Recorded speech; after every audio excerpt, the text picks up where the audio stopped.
नमस्कार दोस्तों, मैं एम.एस. चौधरी प्लस एकेडमी के ऑनलाइन प्लेटफॉर्म पर आप सभी का स्वागत करता हूं। सबसे पहले तो आप सभी को रंगों के त्यौहार होली के इस पावन पर्व की सभी को हार्दिक बधाई एवं शुभकामनाएं। अपनी देखो मैथमेटिक्स की क्लास चल रही थी चतुर्थ श्रेणी की, जिसमें हमने देखो एचसीएफ और एलसीएम की क्लास से सबसे पहले अपनी एचसीएफ एलसीएम का टॉपिक स्टार्ट किया था। उस टॉपिक में हमने एलसीएम के क्वेश्चंस लगभग कंप्लीट कर लिए, एचसीएफ के भी लगभग कंप्लीट है। ठीक है, एचसीएफ के जो क्वेश्चन है वो तीन चार क्वेश्चन और जो शेषफल वाले क्वेश्चन कर रहे थे अपन वो बच रहे हैं। उसके बाद में दोनों के मिक्स वाले क्वेश्चन करेंगे। तो देखो बिना कोई टाइम वेस्ट किए हुए अपन स्टार्ट करते हैं अपनी क्लास, जिसमें देखो हमने देखो शेषफल वाले कल 2-3 क्वेश्चन डिस्कस किए थे। सबसे पहले ऐसे क्वेश्चन किए थे जिनमें देखो एक ही शेषफल, जैसे दो या दो से ज्यादा संख्याएं दे रखी हैं और उनका शेषफल से एक ही शेषफल बच रहा हो। जैसे 3 संख्याएं दे रखी हैं, वह बड़ी से बड़ी संख्या क्या होगी, जो एक्स वाई जेड जो भी संख्या है उनमें से भाग देने पर क्या बचे, कोई एक संख्या शेषफल बचे और अलग अलग संख्या शेषफल बचे। वो वाले क्वेश्चन भी कर लिए थे। एचसीएफ में क्या कर रहे थे अपन, उन संख्याओं में से उस शेषफल को माइनस कर रहे थे और फिर जो बची हुई संख्याएं हैं उनका हम शेष एचसीएफ निकाल रहे थे। एलसीएम में क्या क्या कर रहे थे अपन, एलसीएम में अगर एक ही शेषफल बच रहा है उसमें तो क्या कर रहे थे, ऐसे क्वेश्चनों में तो अपन उस जो शेषफल बच रहा था उन संख्याओं का एलसीएम निकाल के और उसमें क्या कर रहे थे, ऐड कर रहे थे। और अलग अलग शेषफल बच रहा था तो भाजक और शेषफल का क्या कर रहे थे, जो अंतर आ रहा था उस अंतर को उसमें से क्या कर रहे थे, माइनस कर रहे थे एलसीएम में से। ठीक है ना, वो पीछे क्लास में दे रखा है कैसे किए थे अपन ने क्वेश्चन सोल्व, तो देख लेना एक बार। कल देखो कहाँ तक हो गए थे अपने क्वेश्चन, उससे आगे के क्वेश्चन अपन सोल्व करेंगे आज। ये वाला क्वेश्चन हो गया था कल शायद, लास्ट क्वेश्चन। हाँ, ये क्वेश्चन है।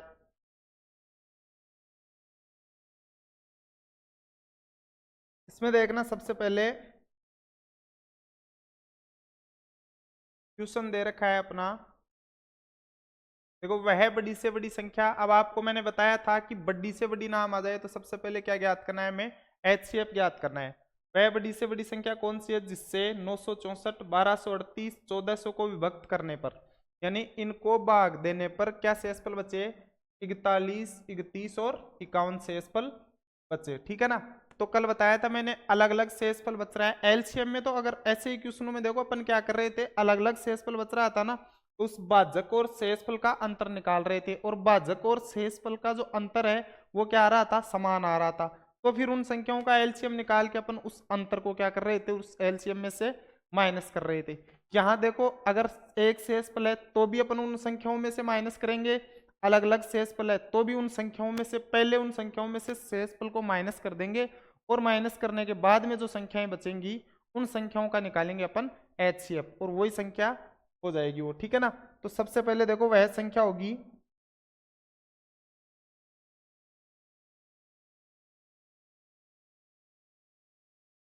वह संख्या कौन सी होगी, संख्या क्या क्या दे रखी है हमें, एक तो दे रखी है 964, एक दे रखी है 12, तो 964 में से तो कितने शेषफल बच रहे हैं, 41, तो 964 माइनस 41।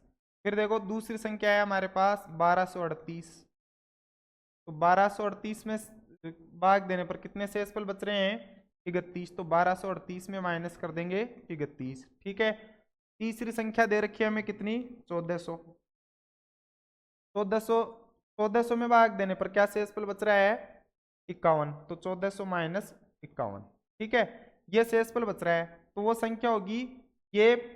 इन संख्याओं में से माइनस करेंगे तो देखो यहाँ से क्या क्या बचेगा हमारे पास, 964 में से 41 माइनस करेंगे तो कितना आ जाएगा, 4 में से 1 गया तो कितना आ गया, 3, यहाँ देखो कितना बच जाएगा, 2 और 9, कितना आ गया, 923। फिर देखो 1238 है उसमें से 31 माइनस करेंगे तो कितना आ जाएगा, 1207। ठीक है, फिर देखना इधर 1400 है इसमें से 51 माइनस करेंगे तो 1349, कितने बच जाएंगे, यहाँ से आ गए हमारे पास 1349। ठीक है, तो वह संख्या कौन सी होगी जो इनको विभक्त करने पर यह शेषफल बचेगा, इन तीनों संख्याओं का क्या होगी, एचसीएफ होगी। इन तीनों संख्याओं का क्या होगी, का HCF।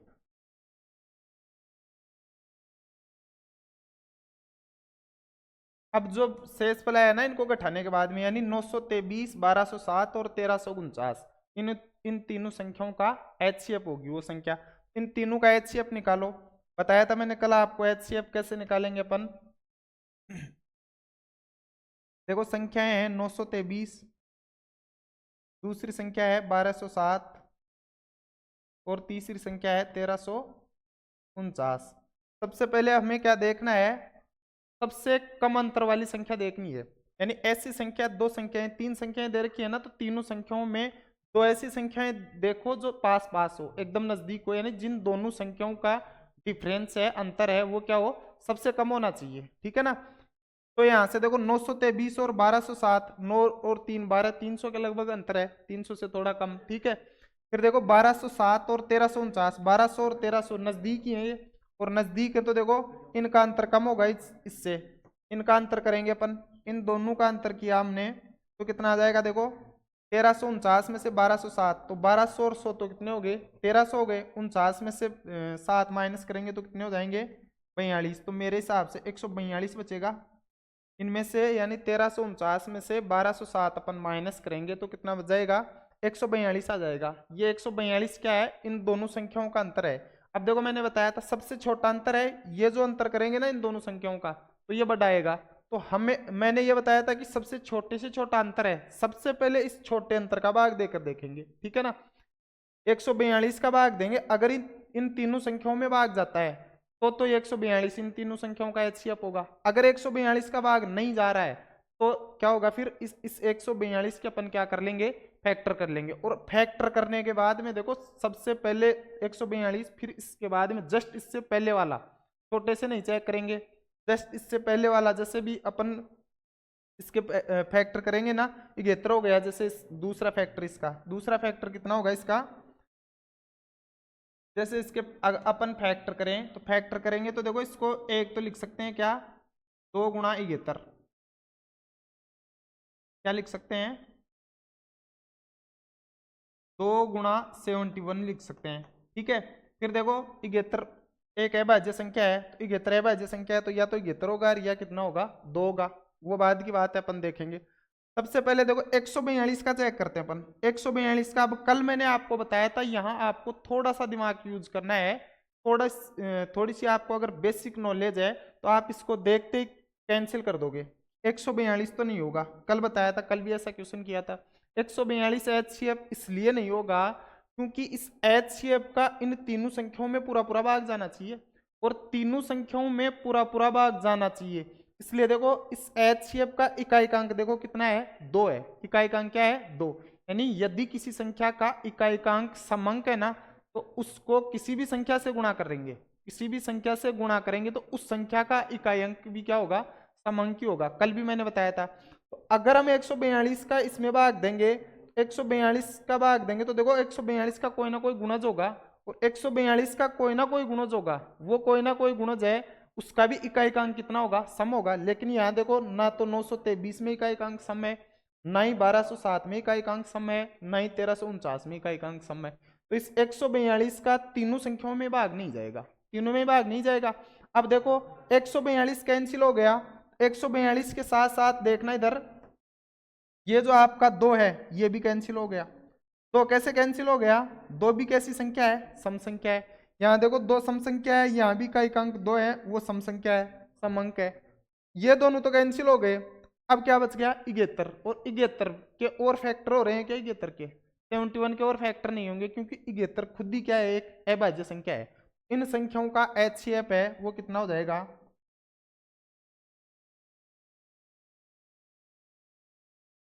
HCF है वो कितना हो जाएगा, 71।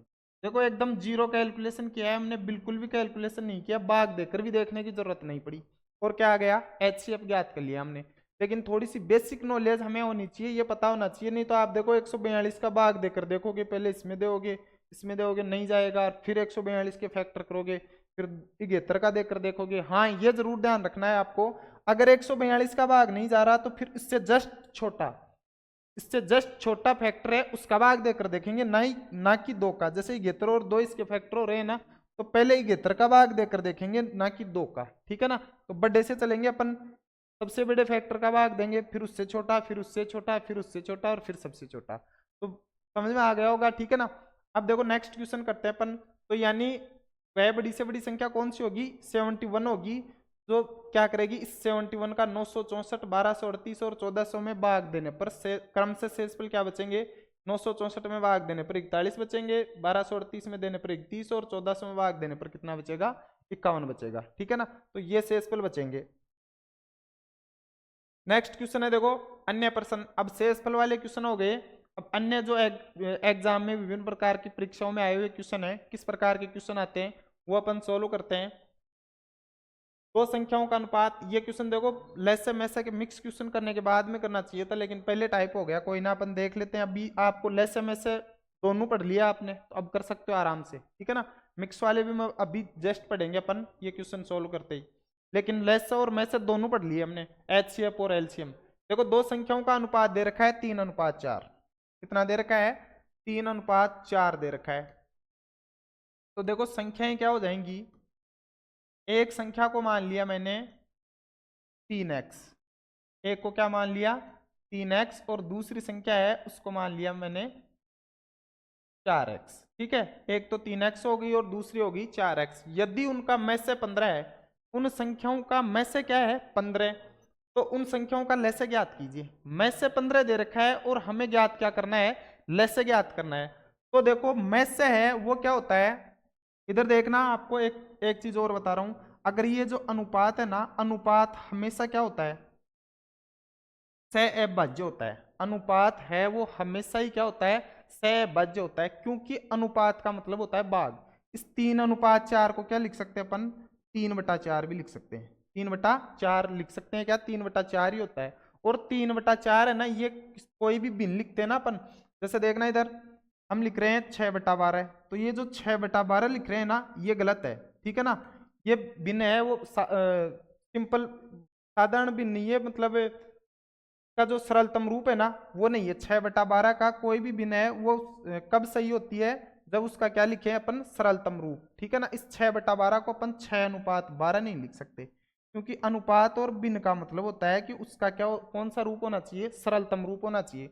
और सरलतम रूप कब होगा इसका, जब इसको काटे अपन, 3 दूनी 6 और 3 चौक 12, फिर 2 से कट रहा है, 2 एकम 2 और 2 दूनी 4, यानी इस 6/12 का सरलतम रूप क्या होगा, 1:2 होगा। इसका सरलतम रूप क्या होगा, 1:2।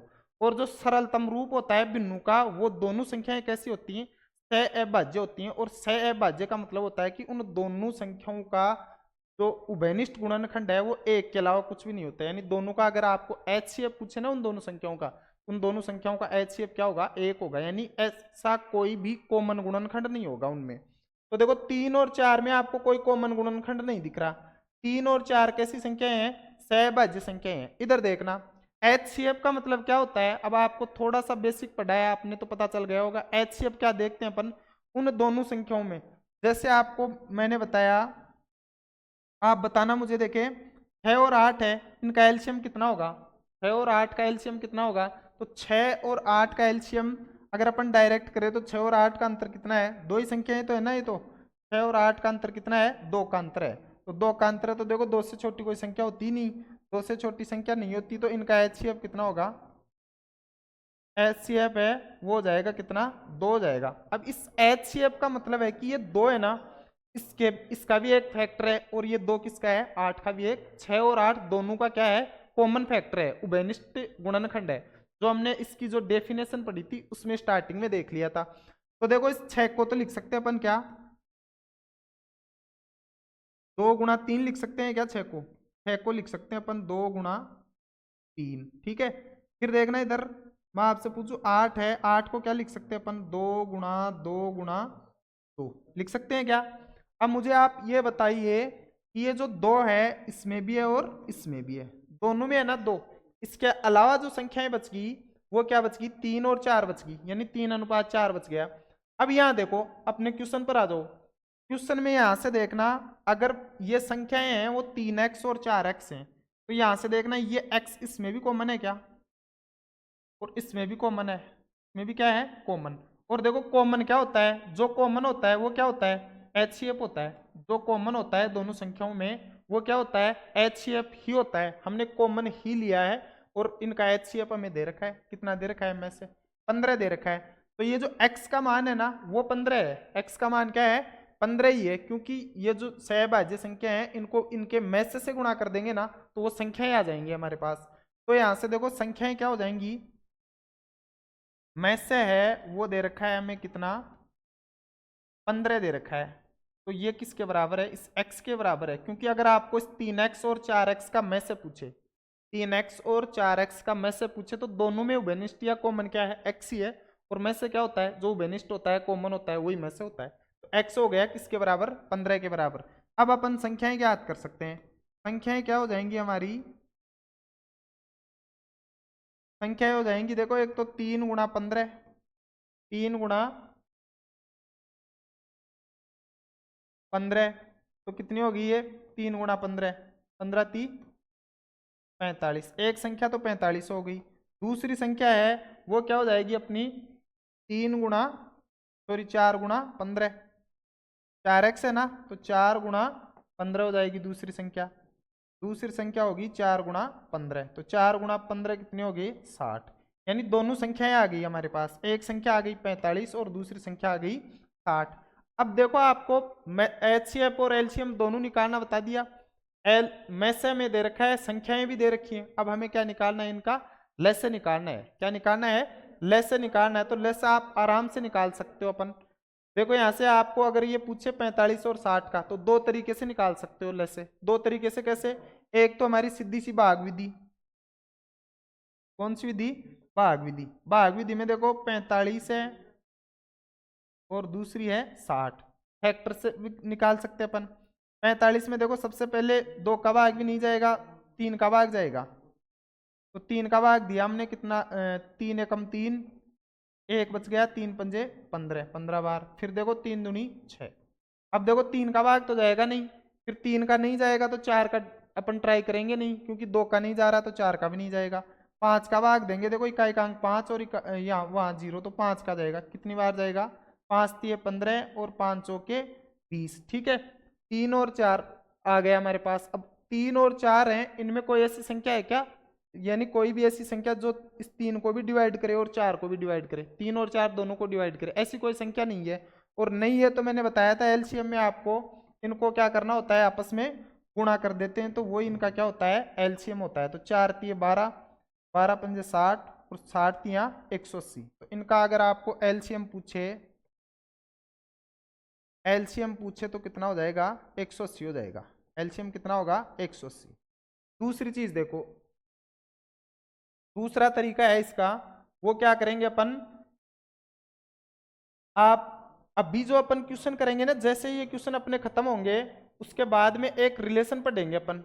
एक रिलेशन होता है, अगर मान लो पहली संख्या a है, a कोई संख्या है और दूसरी संख्या है b, ठीक है, तो एक रिलेशन होता है पहली संख्या गुणा दूसरी संख्या बराबर लेस से गुणा में से, जिसके बारे में अपन आगे डिस्कस करेंगे। अभी तो आप इस विधि से कर लेना।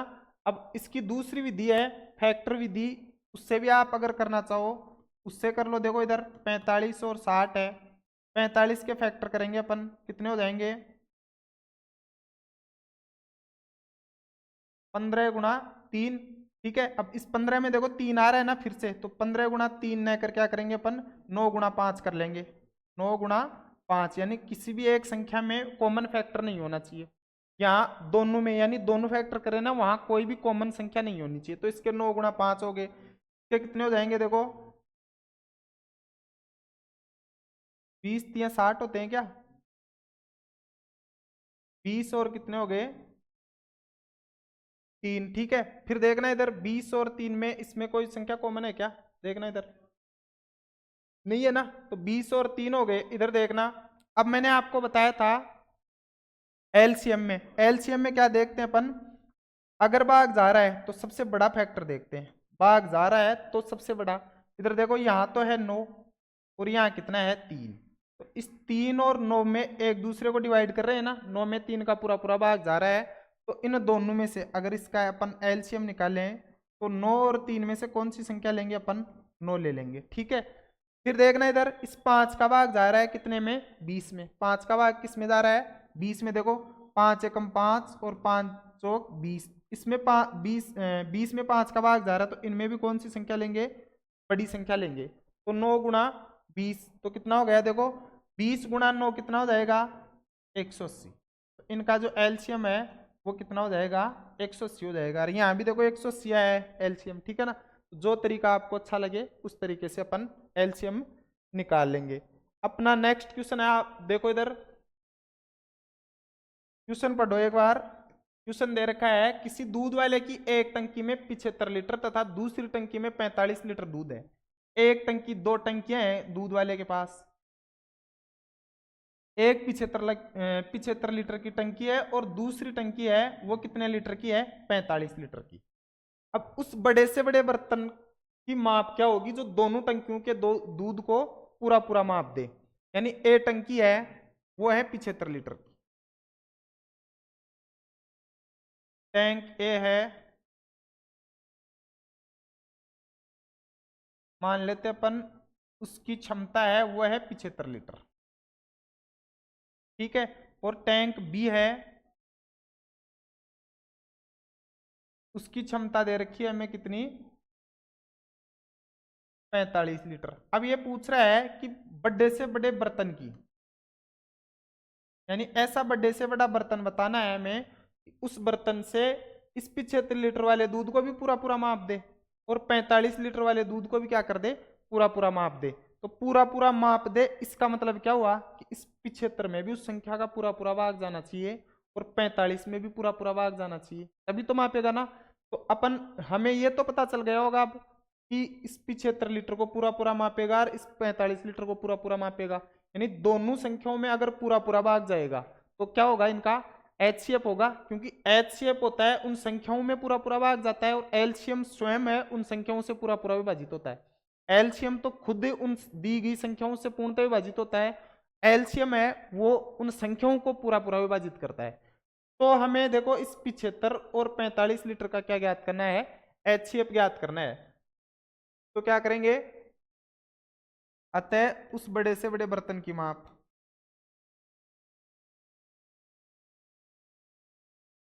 बड़े से बड़े बर्तन की माप, बड़े बर्तन की माप क्या हो जाएगी। अभी अपन यहाँ डेस्क्रिप्टिव कर रहे हैं तब लिख रहे हैं, बाकी ऑब्जेक्टिव एमसीक्यू करेंगे वहां डायरेक्ट हमें आंसर निकालना होगा, बस ऑप्शन देख के जैसे भी आपको उचित लगे, जितना जल्दी हो सके, ठीक है ना, उतना जल्दी क्या करेंगे, उनका क्या निकालेंगे, एलसीएम या एचसीएफ जो भी हमें निकालना होगा वो डायरेक्ट निकालेंगे अपन। तो 75 और 45 का क्या हो जाएगा, एचसीएफ हो जाएगा। ठीक है ना, 75 और 45 का एचसीएफ निकाल लेंगे। एचसीएफ निकालना आपको बताया था मैंने, डायरेक्ट निकालेंगे अपन 75 और 45 का। तो देखो एक संख्या 45 है, दूसरी संख्या 75 है। एचसीएफ में हमें क्या करना है, सबसे पहले इनका अंतर करना है। दोनों का अंतर कितने का है, देखो 45 और 75 का अंतर करेंगे अपन तो कितना आ गया, 30 का आ रहा है क्या, इन संख्याओं का अंतर कितना आ रहा है, 30। तो या तो इन संख्याओं का जो एचसीएफ है वो 30 होगा या फिर 30 का कोई ना कोई फैक्टर होगा। तो 30 से जस्ट छोटा फैक्टर, अगर आपको फैक्टर का पता नहीं चले ना कि इसके फैक्टर कैसे करेंगे, तो देखो आपको मैंने सबसे पहले अभाज्य गुणनखंड विधि पढ़ाई थी, अभाज्य गुणनखंड विधि पढ़ाई थी। उसमें देखो अगर 30 के अपन क्या करें फैक्टर, तो ऐसे अभाज्य गुणनखंड करके उसके फैक्टर देख लेना कितने आ गए, 15। फिर 15 के फैक्टर करेंगे अपन, कितने हो जाएंगे, 15 में 3 का भाग जाएगा 5, और फिर 5 में कितने का जाएगा, 5। एक तो इसके फैक्टर क्या क्या हो जाएंगे, देखो एक तो 2 गुणा 15 हो गया, ठीक है। एक क्या हो जाएगा, 10 गुणा 3 गुणा 10 हो जाएगा, और क्या हो जाएगा 6 गुणा 5 हो जाएगा, ठीक है।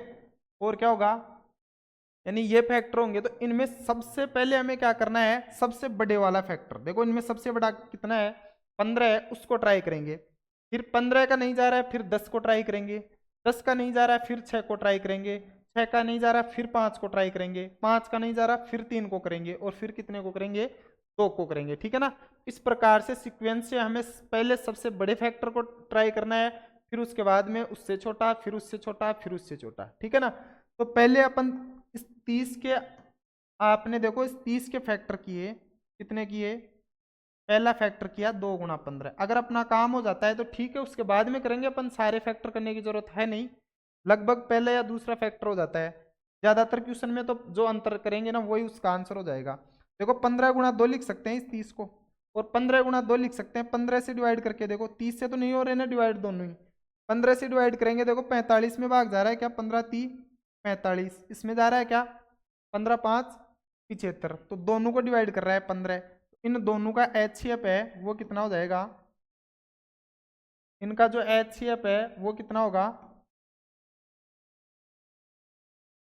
15 लीटर हो जाएगा। यानी 15 तो इनका HCF होगा, और जो उस बर्तन की धारिता है या बर्तन की माप है वो 15 लीटर हो जाएगी, क्योंकि इनका HCF ही उस बर्तन की क्या होगी, माप होगी। तो बर्तन की माप है वो कितने लीटर आ जाएगी, 15 लीटर। यानी 15 लीटर का अगर हमारे पास बर्तन हो ना, 15 लीटर का बर्तन हो तो इस 75 लीटर वाले टैंक को भी पूरा पूरा माप देगा, और ये जो 45 लीटर का टैंक है इसको भी क्या करेगा, पूरा पूरा माप देगा, ठीक है ना। नेक्स्ट क्वेश्चन देखो। अब यहाँ देखो आपको सारे तरीके बता दिए, तो ये आपके ऊपर डिपेंड करता है कि आप भाग विधि से कर रहे हो, गुणनखंड विधि से कर रहे हो, या डायरेक्ट कर रहे हो, जो आपको अच्छा लगे, जिसमें कम से कम समय लगे, ठीक है ना। उस तरीके से आप इनका HCF और LCM निकाल लेना। पता चलना चाहिए आपको कि भाई हाँ निकालना क्या है, मेन चीज तो यही है। क्वेश्चन है देखो आपका, 105 बकरियां, 140 गायें तथा 175 गधों को एक नदी के पार ले जाना है। यानी ये 3 प्रकार के जानवर हैं। बकरियां हैं कितनी, 105 तो बकरियां हैं, गाय कितनी है 140 गायें हैं, और 175 क्या है, गधे हैं, ठीक है। इनको एक नदी के दूसरे पार ले जाना है। ये क्वेश्चन किसी ना किसी एग्जाम में आए हुए हैं। आपको ये क्वेश्चन इसलिए डाले हैं कि एग्जाम के पैटर्न का पता चल जाए कि एग्जाम में क्वेश्चन कैसे पूछते हैं। डायरेक्ट आपको संख्याएं देख रहे हैं, HCF LCM नहीं पूछेगा। बाकी 4th ग्रेड के लेवल के हिसाब से तो डायरेक्ट भी पूछ सकता है, ऐसा कोई है नहीं कि भाई डायरेक्ट नहीं पूछेगा। मात्र एक बड़ी नाव उपलब्ध है। नाव कितनी है, एक ही नाव है, ठीक है। उपलब्ध होने के कारण नाविक शर्त रखता है, उसने क्या शर्त रखी कि प्रत्येक फेरे में, फेरे का मतलब चक्कर में, यानी प्रत्येक राउंड है उसमें वह केवल एक प्रकार के पशु ले जाएगा, तथा गिनती में समान अधिक से अधिक पशुओं को ले जाएगा। सबसे पहले देखो आपको कीवर्ड पकड़ना है अधिक से अधिक। अधिक से अधिक का मतलब यहीं पे आपको समझ में आ जाना चाहिए कि अधिक से अधिक पूछे तो क्या ज्ञात करते हैं अपन, HCF ज्ञात करते हैं या LCM ज्ञात करते हैं, बड़े से बड़ा या अधिक से अधिक। जहां भी बड़े से बड़ा या अधिक से अधिक आ जाए तो वहां क्या ज्ञात करेंगे अपन, HCF ज्ञात करेंगे, ठीक है ना। और जहां भी कम से कम या छोटे से छोटा आ जाए वहां क्या ज्ञात करेंगे, LCM ज्ञात करेंगे। तो यहाँ से अगर आपको क्वेश्चन, वैसे तो क्वेश्चन देखकर समझ में आ जाना चाहिए, बाकी क्वेश्चन से भी समझ में नहीं आता है तो देखो यहाँ से अधिक पकड़ लोगे आप, ये पकड़ लिया तो आपको पता चल गया क्या करना है, हमें इनका HCF निकालना है। अब तो कोई दिक्कत ही नहीं होनी चाहिए। अधिक से अधिक पशुओं को ले जाएगा, प्रत्येक बार ले जाए जाने वाले पशुओं की संख्या कितनी होगी। अब वो जो नाविक है वो कह रहा है कि मैं एक बार में एक ही प्रकार के तो पशु ले जाऊंगा, और उन पशुओं में से भी सब ज्यादा से ज्यादा जितने पशु आ सकते हैं ना उतने पशु ले जाऊंगा, ठीक है। लेकिन क्या करेगा वो, प्रत्येक फेरे में एक ही प्रकार के, गिनती में भी क्या होने चाहिए, वो समान होने चाहिए।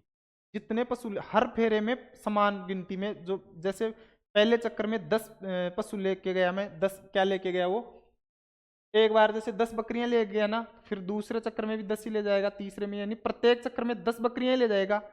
और 10 बकरियां 10 लेके जा रहा है तो गाय भी प्रत्येक चक्कर में कितनी लेके जाएगा, 10 ही लेकर जाएगा। और गधे भी प्रत्येक चक्कर में 10 ही लेकर जाएगा, ठीक है ना। एग्जाम्पल के लिए बता रहा हूं कि अगर 10 ले जाएगा तो, और फिर क्या होगा, यानी कि प्रत्येक चक्कर में अगर वो समान संख्या में ले जा रहा है ना पशु, तो कोई पशु बचना भी नहीं चाहिए कि लास्ट चक्कर में कम ज्यादा हो गए, ऐसा भी नहीं होना चाहिए। ऐसा कौन सी कंडीशन में होगा, जब अपन इनका क्या निकाल लेंगे, HCF निकाल लेंगे। तो वो HCF क्या करेगा, इसको भी पूरा पूरा विभाजित करेगा, 105 को भी, इस 140 को भी पूरा पूरा विभाजित करेगा, और इस 175 को भी पूरा पूरा विभाजित करेगा। तो पूरा पूरा विभाजित करेगा, इसका मतलब पशुओं की संख्या आ जाएगी कि इतने पशुओं को वो इतने पशुओं को एक बार में ले जाएगा, और संख्या आ गई तो फेरों की संख्या भी अगर पूछे तो निकाल सकते हैं। बाकी हमें तो पशुओं की संख्या ही पूछ रहा है। तो देखो प्रत्येक चक्कर में ले जाए जाने वाले पशुओं की संख्या।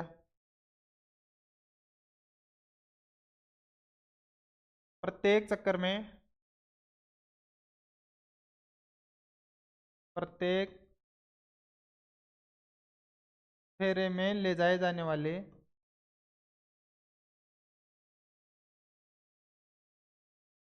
वाले पशुओं की संख्या।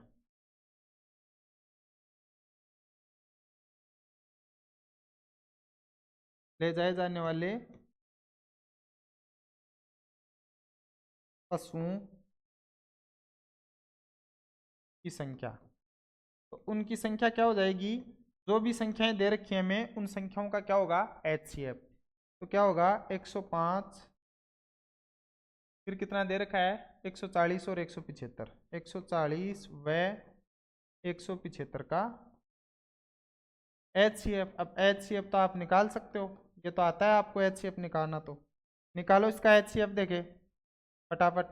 अरे HCF निकालना तो आता ही है ना, इनका HCF निकालेंगे। देखो संख्या दे रखी है हमें 105, 140 और 175, फटाफट निकालो। देखे सबसे छोटा अंतर देखना है। सबसे पहले अपन क्या देखते हैं, सबसे छोटा अंतर 105, 140 और 175 में सबसे छोटा देखो, इन दोनों में तो कितने का अंतर है, 35 का अंतर है। 105 और 140 में 35 का अंतर है ना। फिर देखो 140 और 175 में भी कितने कितने का अंतर है, 35 का इनमें अंतर है। तो कोई से में भी देख लो, दोनों में से कोई सा ही ले लो, दोनों में समान अंतर है। तो यहाँ देखो अंतर आ गया हमारे पास कितने का, 35 का। अंतर 35 का आया। अब देखो 35 का भाग इसमें जा रहा है क्या, 35 105, 35 दूनी 70, 35 105, ये 3 बार कट रहा है देखो 35 से, ये कट गया कितनी बार, 3 बार। फिर देखो 35 का भाग इसमें देंगे तो कितनी बार कट रहा है, ये 4 बार कट रहा है, ठीक है।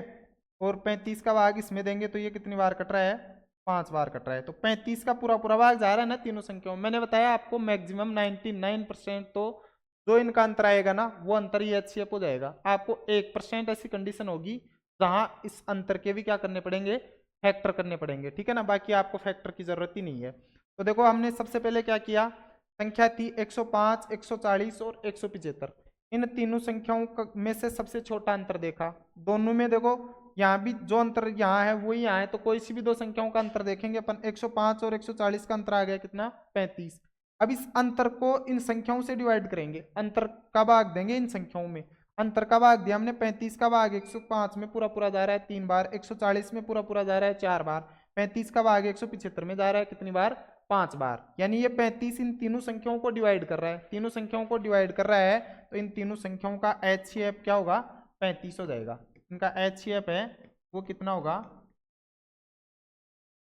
35। और HCF 35 हो गया ना, HCF 35 है, इसका मतलब है प्रत्येक फेरे में ले जाए जाने वाले पशुओं की संख्या कितनी हो जाएगी, 35। यानी हर चक्कर में वो 35 पशु ले जाएगा।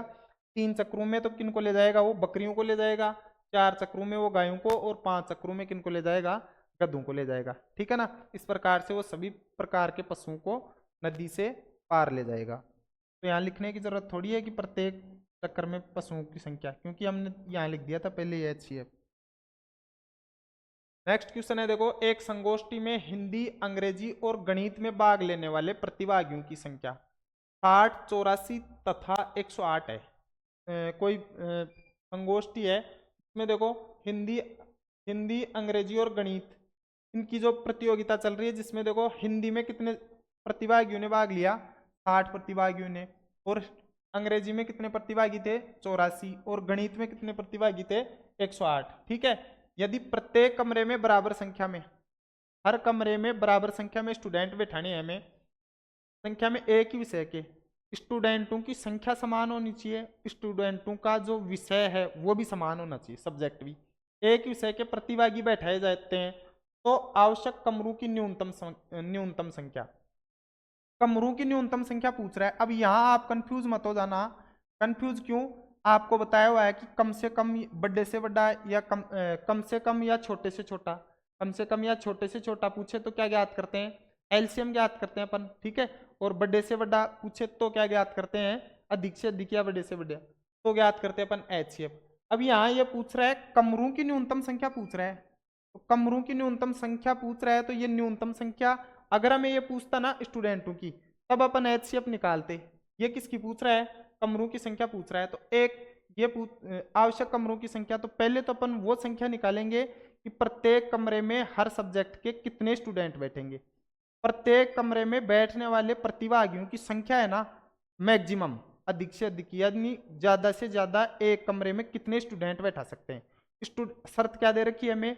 स्टूडेंट हैं एक कमरे में ज्यादा से ज्यादा बैठने चाहिए, एक ही विषय के बैठने चाहिए और पूरे पूरे बैठने चाहिए, सभी विषयों में समान, यानी सभी कमरों में समान स्टूडेंट बैठने चाहिए। तो अब यहाँ थोड़ा सा आपको दिमाग लगाना पड़ेगा, इसमें कंफ्यूज मत हो जाना। अधिक से अधिक स्टूडेंट बैठाने, प्रत्येक कमरे में समान विषय के स्टूडेंट बैठाने, तो इससे हमें पता लग रहा है कि हमें सबसे पहले प्रत्येक कमरे में बैठाए जाने वाले स्टूडेंटों की संख्या ज्ञात करनी है। तो स्टूडेंटों की संख्या ज्ञात करेंगे तो इन संख्याओं का क्या निकालेंगे अपन? सबसे पहले HCF निकालेंगे, यानी इन संख्याओं का जो HCF आएगा वो प्रत्येक कमरे में बैठाए जाने वाले स्टूडेंटों की संख्या जाएगी। अब ये पूछ रहा है हमें कमरों की संख्या, कमरों की संख्या पूछ रहा है, तो जो स्टूडेंट हैं उन स्टूडेंटों की संख्या को जोड़ लेंगे, तीनों विषयों के जो कुल स्टूडेंट हैं उन स्टूडेंटों की संख्या में एक कमरे में बैठाए जाने वाले स्टूडेंटों की संख्या का क्या दे देंगे? भाग दे देंगे, तो कमरों की संख्या आ जाएगी। ठीक है ना? तो इस क्वेश्चन में थोड़ा सा ध्यान रखना आप। तो सॉल्यूशन करते हैं, देखो अपन इसका सबसे पहले निकालेंगे अपन प्रत्येक कमरे में प्रत्येक विषय के बैठाए जाने वाले विद्यार्थियों की संख्या। प्रत्येक कमरे में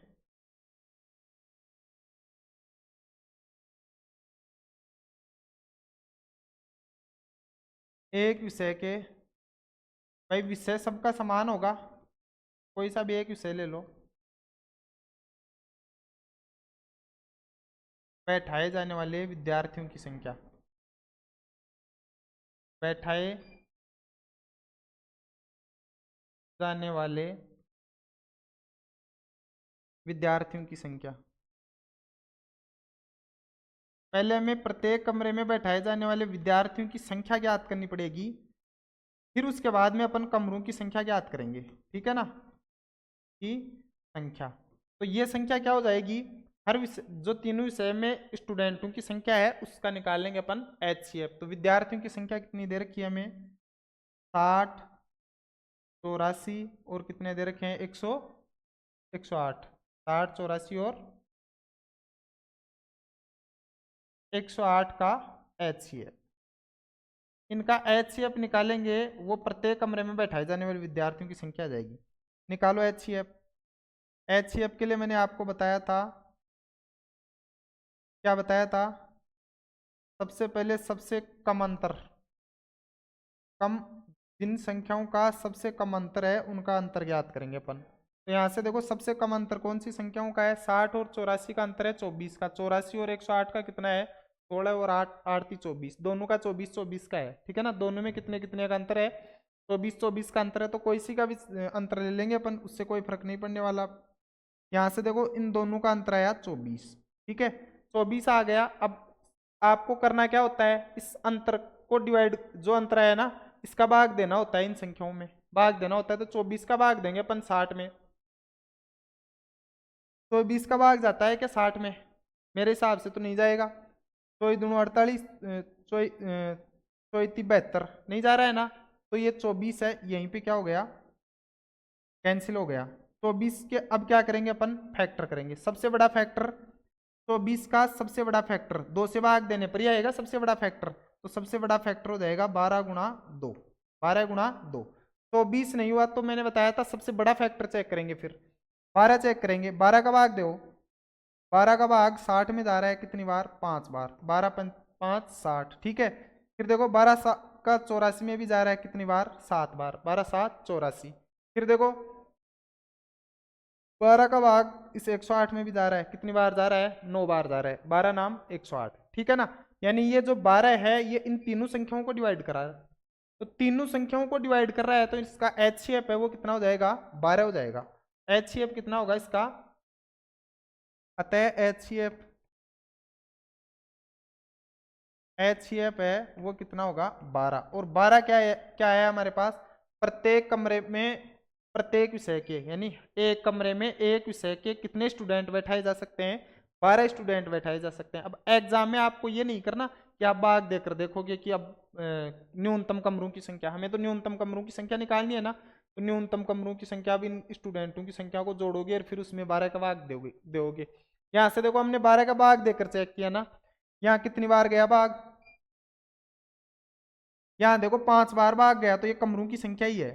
जो 60 स्टूडेंट थे ना किसके, हिंदी के, तो हिंदी के विद्यार्थियों के लिए न्यूनतम कितने कमरों की आवश्यकता होगी, 60 कमरों की आवश्यकता होगी। सॉरी 5 कमरों, 60 स्टूडेंट हैं उनके लिए 5 कमरों की आवश्यकता होगी।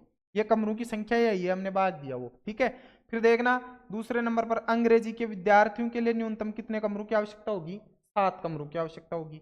और जो गणित के विद्यार्थी हैं उनके लिए कितने कमरों की आवश्यकता होगी, 9 कमरों की आवश्यकता। तो वहां एग्जाम में आपको डायरेक्ट करना है, न्यूनतम कमरों की संख्या कितनी हो जाएगी, 5 + 7 + 9, डायरेक्ट इनको जोड़ देंगे। तो यहां से मैं लिखूं कमरों की संख्या,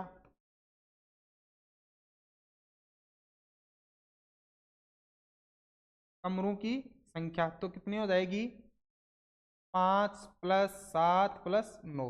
तो 5 + 7 + 9, 9 और 7 16, और 16 और 5 कितने हो गए, 21। यानी न्यूनतम कुल कितने कमरों की आवश्यकता होगी, 21 कमरों की आवश्यकता होगी तीनों विषय के जो विद्यार्थी हैं उनको बैठाने के लिए, ठीक है। अगर इसको अपन तरीके से करें तो देखो न्यूनतम कमरों की बैठा संख्या कितनी हो जाएगी, न्यूनतम कमरों की संख्या, कुल विद्यार्थियों की कुल संख्या बटा एक कमरे में, विद्यार्थियों की कुल संख्या बटा एक कमरे में बैठाए जाने वाले विद्यार्थियों की संख्या। विद्यार्थियों की कुल संख्या है 60 + 84 + 108 बटा प्रत्येक कमरे में बैठाए जाने वाले विद्यार्थियों की संख्या कितनी हो जाएगी, 12। इनको जोड़ेंगे अपन, 84 और 84, 8 और 14, 144, 144 और 108 कितने हो गए, 44 और 8 52, 252 हो गए क्या, ये हो जाएगा 252 और बटा 12। इसको देखो 12 से काटेंगे अपन 252 को, तो कितना आएगा, 12 12 दूनी 24, एक बच गया, 12 एकम 12। तो उन कमरों की संख्या कितनी आ जाएगी, 21 आ जाएगी। तो दोनों तरीके से कर सकते हो, लेकिन हमें क्या करना है एग्जाम में, ये जो दूसरे वाला तरीका है वो काम में नहीं लेना। एग्जाम में जो मैंने दूसरा तरीका बताया, ये दूसरा तरीका है, ये काम में नहीं लेंगे अपन, ठीक है ना। शॉर्ट एंड स्वीट जल्दी से क्वेश्चन सोल्व करना है, तो यहीं से अपन कमरों की संख्या को क्या कर लेंगे, जोड़ लेंगे। फिर देखो अब ये लेस और मैसे के मिक्स क्वेश्चन है। अब हमारे जो HCF वाले क्वेश्चन है ना वो कंप्लीट हो गए, जो HCF के जितने भी क्वेश्चन थे वो कंप्लीट हो गए। अब देखो नेक्स्ट क्लास जब भी होगी, जैसे अब 2 दिन की छुट्टियां रहेंगी, होली और छारंडी 2 दिन की, ठीक है ना, यानी 13 और 14 की 2 दिन की छुट्टियां रहेंगी। 15 तारीख को जो अपनी नेक्स्ट क्लास होगी, उस 15 तारीख वाली क्लास में अपन पढ़ेंगे जो लेस और मैसे के मिक्स क्वेश्चन, उसके बाद में अपन बिन्नू वाले करेंगे। क्योंकि बिन्नू वाले मैंने पहले क्यों नहीं करवाए बीच में, बिन्नू के जो क्वेश्चन करेंगे, बिन्नू के लेस और मैसे याद करते हैं ना, तो उनमें दोनों चीज काम में आती है। बिन्नू के लेसे मैसे में लेसे भी निकालना होता है और मैसे भी निकालना होता है, इसलिए मैंने पहले लेसे और मैसे दोनों पढ़ाए हैं। अब अपन बिन्नू वाले क्वेश्चन करेंगे ना, तो आपको देखो लेसे भी आने लग गए और मैसे भी आने लग गए, तो आपको बिल्कुल कोई दिक्कत नहीं होगी, ठीक है ना। इसलिए अपन वो क्वेश्चन करेंगे अब नेक्स्ट क्लास में जब भी होगी। तब तक के लिए सभी को धन्यवाद, राम राम, जय श्री कृष्ण।